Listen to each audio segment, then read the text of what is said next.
Halol Vadodara road ઉપર ગોઝારો અકસ્માતની ઘટના બની છે, જ્યાં વાઘોડિયાના જરોદ નજીક એસટી બસ અને ટ્રક વચ્ચે અકસ્માતની ઘટના બની છે।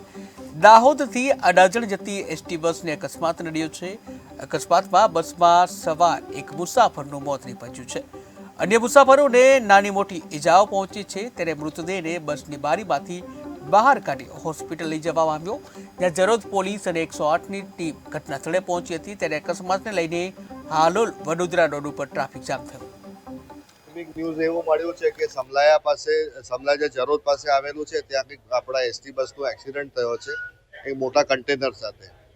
આ જે પ્રિલિમિનરી ન્યૂઝ છે એટલે એકચ્યુઅલ શું ઘડાયું છે ખ્યાલ નથી આવી રહ્યો, પરંતુ 20 જણાને ઈજા થઈ છે અને એમાંથી લગભગ 15 જણાને અહીંયા એસએસજી લાવવા માટેની વાત હતી। એમાંથી 3 કે 4 જણા આવ્યા છે અહીંયા।